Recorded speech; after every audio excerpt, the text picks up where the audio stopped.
Hello, welcome this evening. This is Dr. Brenda Roach, but you can just call me Brenda because it's just much easier. And if you are catching this live, please let me know where you're from. Give me some thumbs up. Love to give a shout out to you. If you're catching this by replay, put hashtag replay again. Let me know where you're from. I'd love to, again, give a shout out to you as well. I love meeting people from all over the world, and I love sharing some value with you as well. So tonight we are on day 13 of a 21-day series on how to set your goals so you will achieve them. And these are really, can be a lot of different types of goals, but a lot of this is talking about kind of health and wellness goals that we're looking at to help us meet our, make ourselves a little bit better every day in regards to our health and wellness. So again, my name is Dr. Brenda Roach. You can call me Brenda because it's just much easier. And I'm a neuropsychologist by trade during 9 to 5 hours. I've been doing that for quite some time. And I, in the evening, work my network marketing company, which is a health and wellness company, as well as help other entrepreneurs and home-based business owners bring their business online. And so tonight is day 13. Again, we're almost 2/3 of the way there, about how to set your goals so you will achieve them. And tonight I'm talking about a really important topic, which is stress triggers and healthy responses. So if you're listening to this on either live or by replay, if you've ever had stress in your life, put a number 1 down in the comments section. Hey, Robin, glad to see you here. So if you've had stress in your life, put a number 1 down below.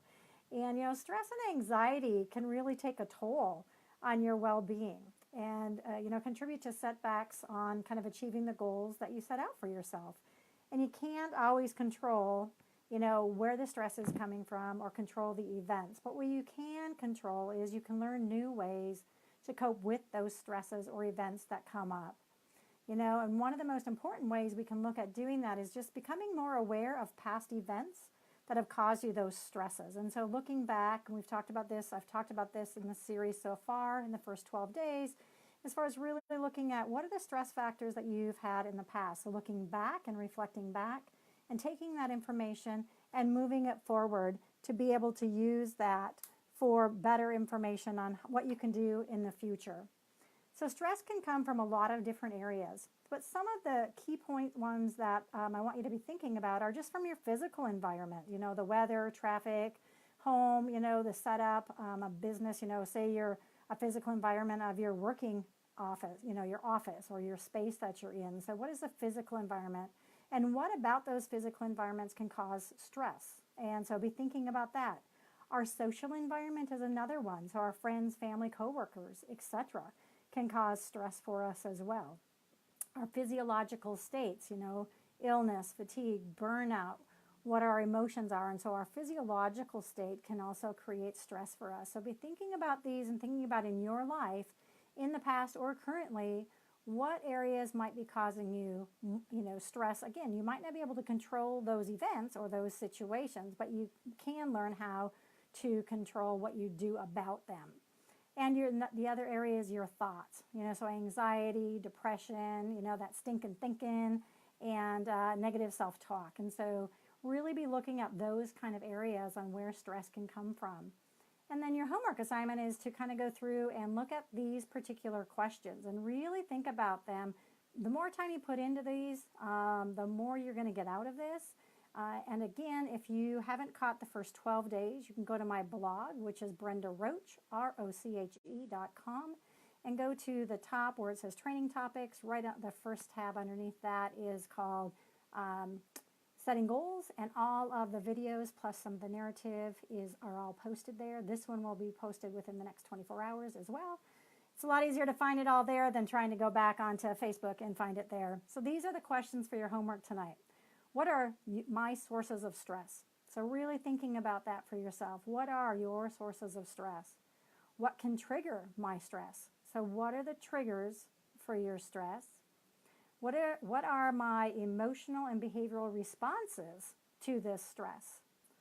So, we all can experience the same exact event, but how we interpret it and how we experience it can be very different from another person that's in the same room or is experiencing the same thing. So what is your emotional and behavioral responses to these stress points that come up in your life? And is this response working for you? So is it an effective response or is it an ineffective response for you to kind of overcome those stress points? Because if your typical reaction isn't helping you deal with the stressful situations, maybe it's time to develop new strategies to help you manage those things better and be very specific about these new reactions and responses. So be thinking about what you might be able to do, and I'll have some ideas again on my blog post on things you might be able to do as well, and we'll also be covering those over the next several days as far as things that you can do to really help cope a little bit better and more effectively with some of those stress points. So what could be a new response to a stress trigger or source of stress? You might be able to keep a journal, practice yoga or other mindfulness kind of practices, speak with a counselor or a trusted friend or support system, which we talked about a couple days ago on how important our social support system can be. And after you've tried these new things for a few weeks, think about what worked, what didn't work, and really be looking at that. So to really judge them in a way that is evaluating them to see what worked, what didn't work. And did you really put your all into it? Because you can't really say it didn't work if you did it one time and it didn't work. You got to give it a little bit of time as well. But after a week, if you really have put in full effort and tried to get them to, try a new thing to see how it worked and it really isn't working for you, it may not be for you. I have, been doing all kinds of, different coping mechanisms all my life, and I train people on it and work with people on it.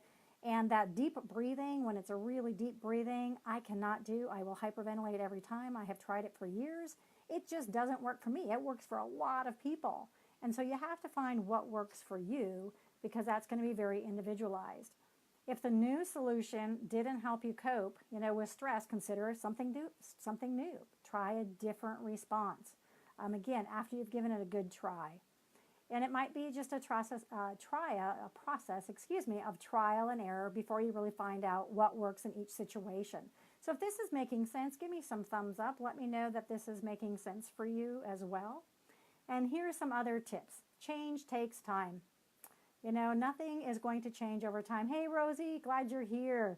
So I'm glad you're finding some value in this. So again, prepare yourself for bumps in the road. It's going to kind of go up and down. Change isn't always, a straight shot up. Sometimes, you'll have those bumps in the road. So, but it will get easier as you go along. So just be prepared that it kind of goes like this from time to time, and don't throw something out, just because it didn't work the one time. Think of change as creating a new normal. So it really is a new lifestyle. So if you're, in working on your weight management, don't think about it as a diet. Think about it as a new lifestyle. This is your new normal.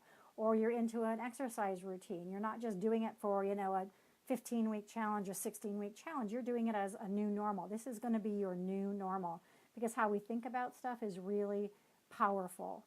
A daily dose of exercise, a diet loaded, with clean, nutritional food.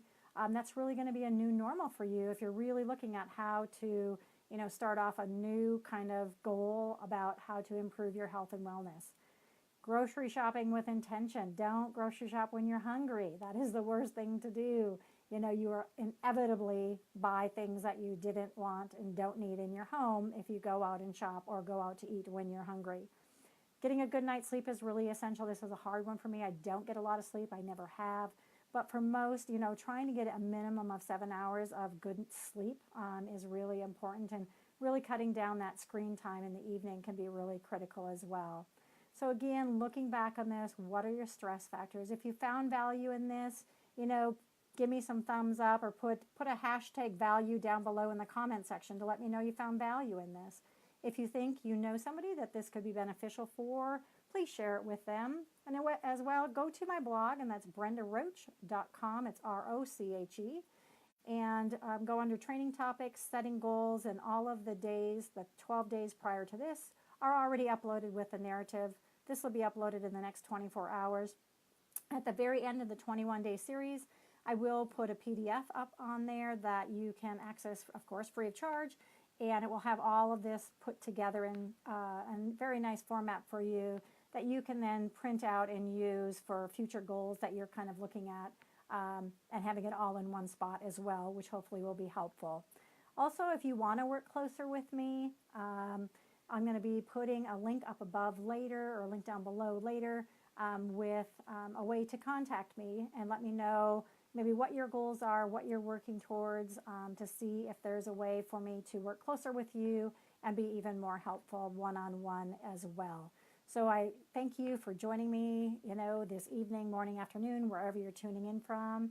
Again, hey, Jenny, glad you're here. Feel free to, again, share this with other people if you're getting in here late.